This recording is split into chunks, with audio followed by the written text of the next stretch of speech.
Manlembe nile loko. Esiku dede àsìkò yìí. Hey guys, it's Aderonke again. Today I'd like to talk about another proverb, and the title of this one is Ọmọ iná là ń rán síná. Ọmọ iná là ń rán sí iná. Ọmọ iná là ń rán sí iná. Ọmọ iná là ń rán síná. So, what does that mean? When you say Ọmọ iná là ń rán síná, what would that mean? First, I'm going to do the word-for-word transliterations. Then I'm going to talk about the transliteration as a whole, and I'm going to talk about the translation. So, Ọmọ, as some of us know already, is child. Ọmọ is child. Ọmọ is child. Iná is fire. Iná is fire. If you've seen my video on the elements, I've talked about the elements. I'll link it to this video somehow. La is a combination of two words. I've also talked about what combinations in Yoruba, in which Yoruba people will take two different words, combine them and make them a word. So la is a combination of two words. Ni a. Ni is is. Ni is is. A. In that context, it would be we. What we, it would be what the transliteration of that would be based on the context that is being used in. That there is we, but then you can imagine that there's a what before the we, just for it to make grammatical sense when you're transliterating. When you include in a sentence, it shows that you're either talking about something that is happening or something that happens. So something that is currently happening, so a present tense, or something that is present continuous that happens, that is what you would do, not what you did. What you're either doing or what you do. And then run is send. Run is a verb, send. Si is to. Si is to. In this context, si is to. Iná again is fire. So when you combine those transliterations, what is that? The child of fire is the one we send to fire. The child of fire is the one we send to fire. Fire in this context is being personified, as you would notice, because we're saying the child of fire. So you're personifying fire. So what does that really mean as far as how it is used, in what context it would appear? A person who is familiar with or equipped for a task is the one who is sent to handle it. A person who is familiar with or equipped for a task is the one who is sent to handle it. Now, if there's a story that relates to this, that is in the Oduifa, perhaps that relates to the Orishas or something, I don't know. I can't really say, as it turns out. But I don't really, at least I can't remember any off the top of my head. So I would assume not. But if there is, you can tell me the particular, like SFA or, something. And I would ask someone to tell me more about it. Or you can tell me more about it if you'd like to. But essentially, it just shows that the point of this proverb is that, okay, let's start from the basics. When you think of the element of fire, you think of something that is not easy, right? You think of something that is tough. So there's a sense of passion that comes with fire. There's a sense of let me say a sense of fright. When you think of fire, you think of, fire can destroy. So you think of power, right? Think of even Kabiesi Shogu, Ajakuta. There's a sense of, strength that comes with the element of fire. So fire here has been used to personify something that has a bit of, that has something to it. Something that is tough, something that is not easy.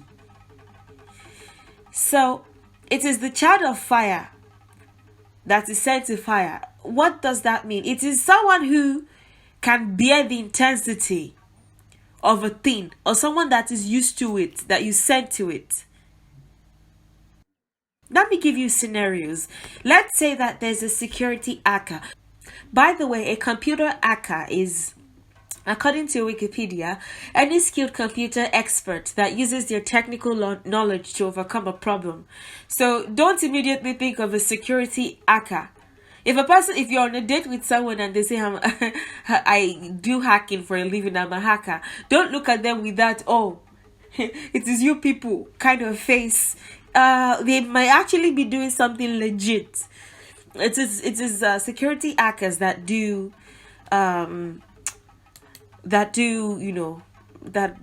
things in the background, that try to not always do something bad. Like when you think of journalists who do it, but I guess what people would generally call, illegitimate. So, according to Wikipedia, while hacker can refer to any skilled computer programmer, the term has become associated in popular culture with a security hacker, someone who, with their technical knowledge, uses bugs or exploits to break into computer systems. So, let's say a security hacker joins the internal protection department of a legit company. I'm using security hacker again because hacker in general, it would be wrong to just say hacker like that, You could be a hacker and you could be legit. In that case, that's a perfect example of Omona Laransina. It is because that security hacker can think like a hacker. That hacker knows how other hackers think. That hacker is a child of the system. The skills that he has, at least a lot of it, was birthed from the previous illegitimate work experience that he had as a security hacker. So he knows how a hacker would, he knows what he would do. He can say, okay, if I was a hacker and I'm trying to break into this system, how would I go about it? That's a perfect scenario for Omonola Aransino. The company that this person is now working for has now, adopted that ideology. That is, it is the child of the system, the person who knows the most about it. I mean, usually, it's another proverb in Yoruba, which means you can't know Osho's mother much more than Osho. Osho came through, Osho literally came from the insides of his mother. So he knows her internally and externally. He knows her behavior. He knows her weaknesses and her strengths. She may smile to everybody in public, but he knows what makes her upset. He knows what makes her happy. So you can't know Osho's mother much more than Osho. Osho is a name, by the way. It's a Yoruba name. So it very much relates to this, in which a child of the system knows much more about the system than someone that just graduated with a degree in the thing, has never been a hacker, doesn't know how a hacker thinks, doesn't know anything really. Everything he knows is from a textbook, and he may not be able to do the job well. So Omona is the one that we send to in the sense that Omona Laransina, the child of fire, is what we sent to fire. In this case, would be that the security hacker, the former security hacker, is the one that we're sending to fight other hackers for us. Another example, a terrorist joins the government army. Let's say someone that used to be a member of the Boko Haram says, I'm not doing this anymore. I want to join the Nigerian army, right?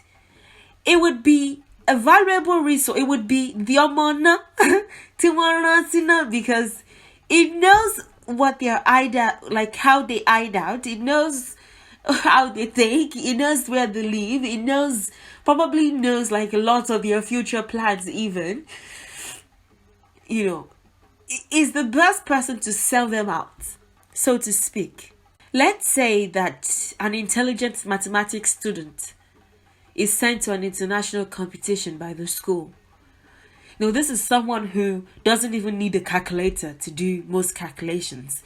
Finds that calculators are a waste of his time. There's it can think almost as fast as a calculator. And the school says, we have an international competition. We're looking for someone to say.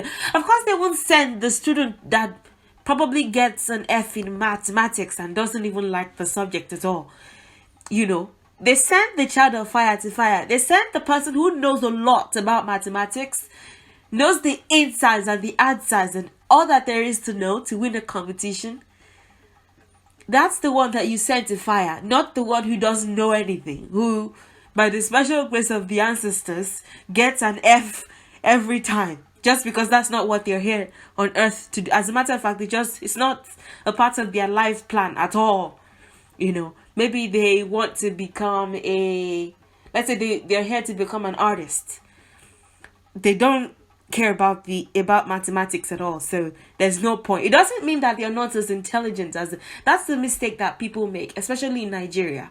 They say, oh, if you're the best student in mathematics or in English or chemistry, whatever, means you're intelligent. That's not necessarily true. The person may just be like a connoisseur of that particular subject, but in general, as far as general intelligence and creativity and abilities are concerned, that person may not necessarily be the smartest. Okay, so the mathematics student, the intelligent mathematics student that is really good at it, is the one that you send to, let's say, the US or Canada or wherever you're sending them to, because they are literally mathematics, right? They're really good at it. Ishiro is mathematics, calculations, mathematics, Ishiro. It doesn't always have to be, there's an organization or something else and someone or something was a part of it, and so they're the best person to send it. You don't necessarily have to be a member of whatever has been talked about. You just have to know as much as possible about it. Let's say you're a journalist and you know about law. Let's say you have degrees in journalism and law and everything. And people sort of nominate you to represent them in, let's say, the House of Senate or something. It doesn't necessarily mean that you're going to, because you know a lot about, the corrupt practices that occurred, there, then it means you're best equipped. Let's say you've studied about it, you know all that there is to know about it. You're well equipped to say, I know how to deal with these people. I was never a part of this system. Like, I'm practically new into it, but I know all that I need to know. I've done not just the theoretical research, but the practical research. So I hope with these examples, you now know scenarios in which this would be applied.